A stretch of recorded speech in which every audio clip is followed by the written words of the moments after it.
Ah! Ah! Ah! Oh my god! Stop!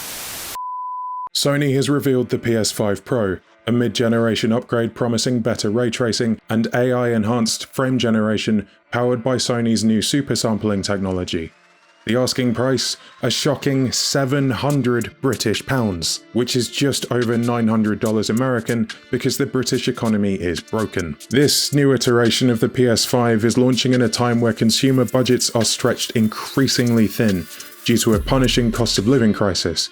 It comes in a console generation where, for the first time, we have seen hardware go up in price instead of down. A generation where the majority of console owners are still on the PS4 and Xbox One, because the most popular video games right now all still play on last generation hardware.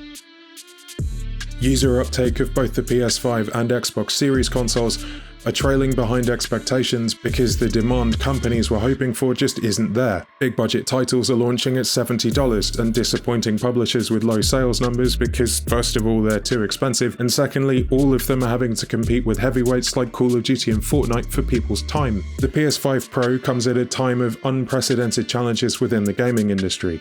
It comes in the midst of Xbox going through some significant changes too as it moves to publish more games on PlayStation, like the upcoming Indiana Jones, and rumours of Starfield hitting PS5 are also still circling. Potentially then, we're about to see a PlayStation console play Xbox games with higher fidelity and better performance, but it's $700 when the base model already feels out of reach for a lot of consumers who can't justify leaving the last generation when most of the games they play are on the consoles they already own. Is it worth upgrading in 2024? Does power really appeal to the masses when we've not seen the PS5 drop in price since launch? As we see PlayStation put more games on Steam, there's even a valid argument that console gamers should actually just consider moving to PC at this point. There are of course downsides that come with this decision. More tinkering and problem solving than you get with a console, having to wait for big single player titles from PlayStation like God of War Ragnarok, which by the way is coming to Steam on September 19th. Not to mention having to fork out a little bit more for the PS5 DualSense controller.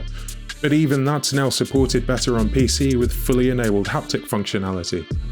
At the time of recording, PC isn't seeing day-and-day launches for PlayStation first-party single-player titles, but because of the challenges that PlayStation is facing from a development budget standpoint, I do think that this move is inevitable. For example, Spider-Man 2 cost $300 million to make.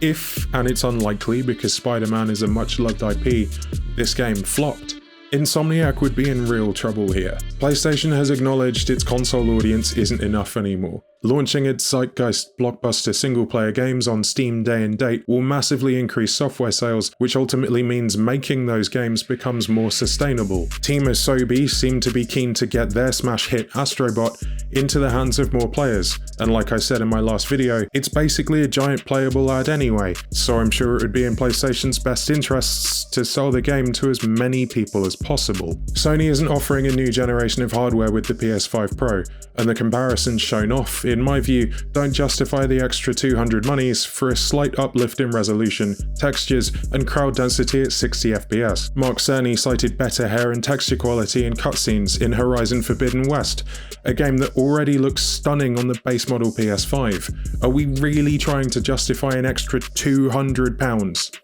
for slightly nicer cutscenes? Despite getting an improved GPU, the PS5 Pro is still hamstrung by the current PS5 CPU. Whether it will run a game like GTA 6 at 60 FPS is still unknown, but pixel enthusiasts Digital Foundry have indicated that they don't think the PS5 Pro will be able to run GTA 6 at the favourable higher frame rate.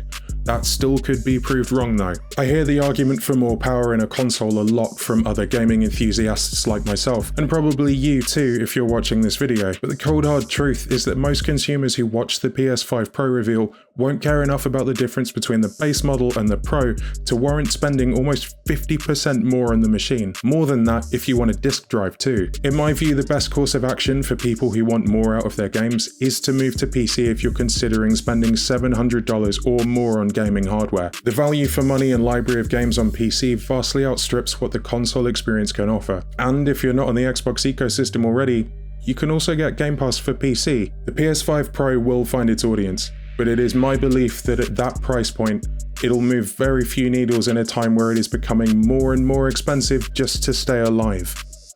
Let me know in the comments down below if you're on board with this, or if you'd rather just build a PC for a similar price, offering far more flexibility.